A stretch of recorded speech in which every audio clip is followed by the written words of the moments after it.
Urinary incontinence. Okay, so you have mixed incontinence, which has a feature. Mixed means both, like two things, right? So you're talking about stress plus urgency. That's mixed.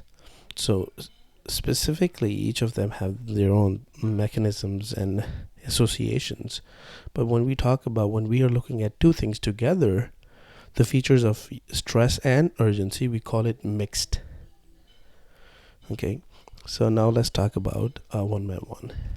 What is stress incontinence? Well, the stress incontinence, look at the mechanism here.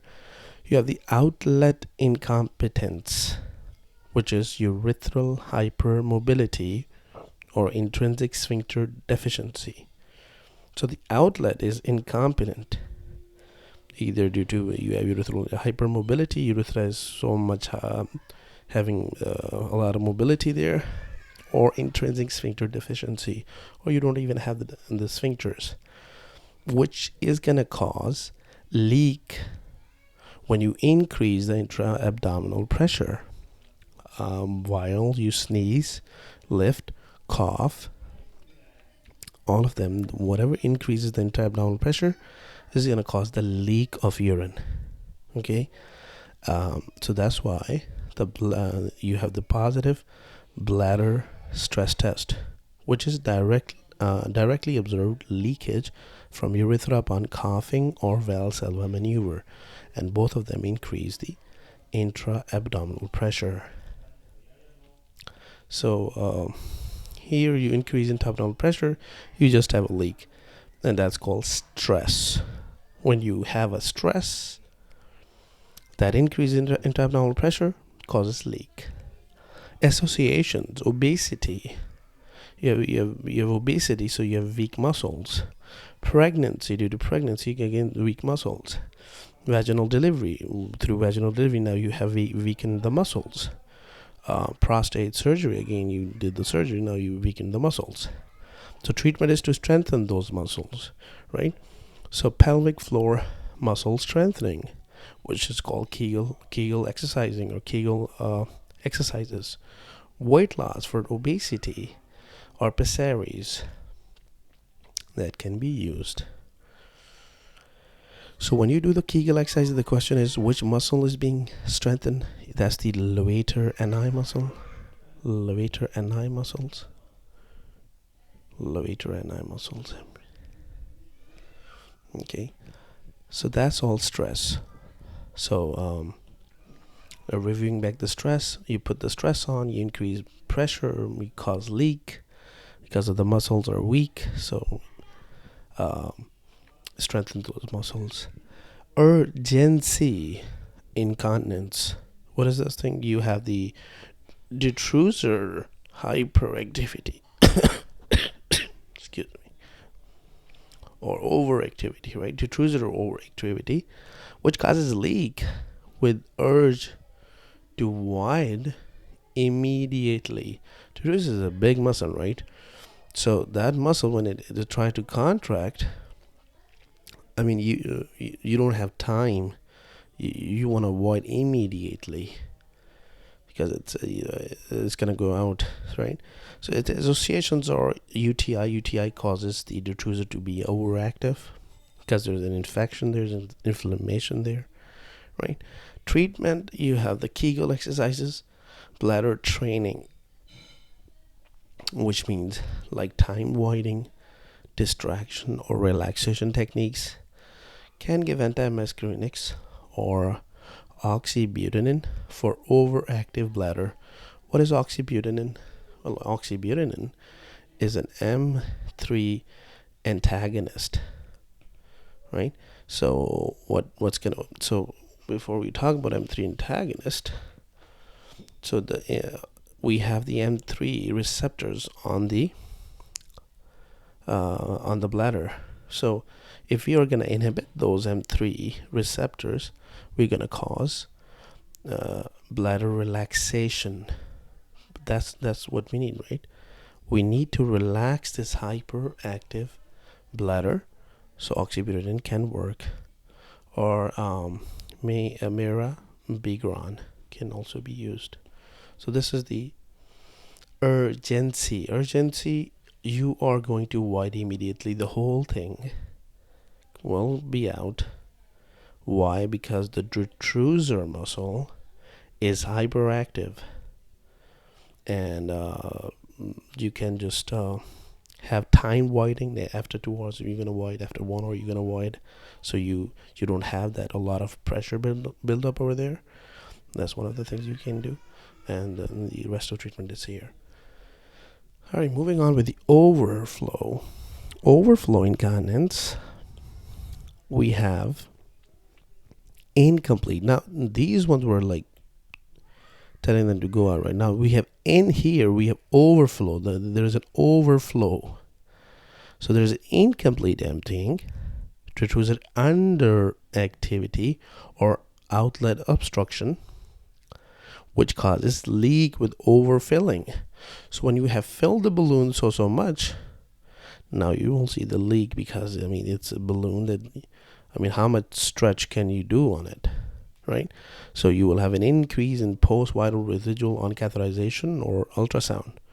So basically what this is, even if you were to void, you will have, after voiding, you will have post-void residual urine that would remain, and you can see that on ultrasound. Okay, what are the associations with this thing? Well, you have polyuria in diabetes, bladder outlet obstruction in BPH. You're not letting it go out. So for sure, if you're not letting it go out, it's gonna cause overfilling. Then the next thing, you have the spinal cord injury. Treatment is do the catheterization and take it out. Relieve the obstruction unless it's BPH, then give alpha blockers for BPH. Okay, so these are the things. So just to, again, we did talk about stress very nicely. Urgency, everything is going to go out. Overflow, just think about it as you have two problems here. Either you have detrusor underactivity or outlet obstruction that is going to cause overflowing of the bladder, in which you will see increase in post-vital residual urine.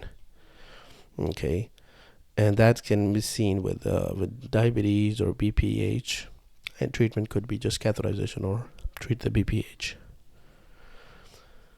Okay, then moving on with the next thing. What do we have? Let me see if I have anything extra. So here, while we're talking about urinary incontinence, let's also mention two other topics, which is, one thing is post-operative urinary retention. So any patient who goes under surgery, after the surgery, they have urinary retention, and that can either be seen after any lower abdominal surgeries, or anesthesia and analgesia can also affect the same way, cause this thing. Excuse me. So here, you basically, why do you have this thing? Why does this occur? Well, it could be due to the fact that you have micturition reflex. So that micturition reflex has decreased. So you have decrease in micturition reflex, decrease in detrusor contraction, or increase in sphincter tone. So all of these are the causes of it. Now the important thing is, in this one, you will also see increase in post-vital residual volume, which you were seeing it here. Increase in post-vital. But here, clearly they will mention that the patient went under surgery. After surgery, he's not urinating. And when we did the ultrasound, we have increase in post-vital. After catheterization, we checked, we have increase in post-vital residual urine. So that's the diagnosis there. So yeah, let's let's also talk about two more diseases here while we are here. One is the quad equina syndrome, and other is MS.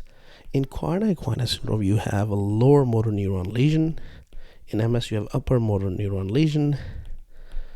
Both of them can affect the bladder. For lower motor neuron lesion, for the quad equina syndrome, you will have a flaccid. Flaccid means a relaxed bladder. And when you have the relaxed bladder, you have large residual volume after attempted emptying. So even again, same thing. So you try to empty the bladder because you have lower motor neuron lesion. You try to empty it, but you're still left with large residual volume, right? Okay, that leads to now the bladder pressure. Now let's say this is the bladder and you have more residual volume and you have buildup of urine. Again, same way here, buildup of urine. There is going to be a point when the pressure is going to increase so much that it's going to be greater than the sphincter pressure. As soon as that happens, the sphincters are going to open themselves because the pressure here is going to be greater than the sphincter pressure. At that time, you're going to have the leak. That's the lower motor neuron lesion with the quad equina syndrome. For the MS, multiple sclerosis, you have upper motor neuron lesion. And these are just extra, guys. I mean, if you will see them in somewhere, but this is extra. For MS, you will have an upper motor neuron lesion. What's going to happen? For lower motor neuron lesion, you have the relaxed bladder, right? Flaccid paralysis. But for upper motor neuron lesion, you will have spastic bladders. What is spastic? Means overactive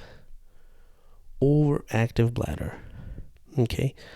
And when you have this overactive bladder, the bladder is contracting. So let me just do it here. Bladder contracts and without any residual volume. So because the bladder is contracting, you have no residual volume remaining in the bladder, which is different with the quad equina. But bladder doesn't relax properly here because of upper motor neuron, because of loss of inhibitory control from the upper motor neuron. So although you're contracting it very nicely and you don't have any residual volume because you're contracting it, but you cannot relax it properly because of inhibitory control from the upper motor neuron, which you don't have. There's a lesion, which leads to urge incontinence, which is urgency here. Okay, so that's pretty much all we have. Let's move on with the next topic.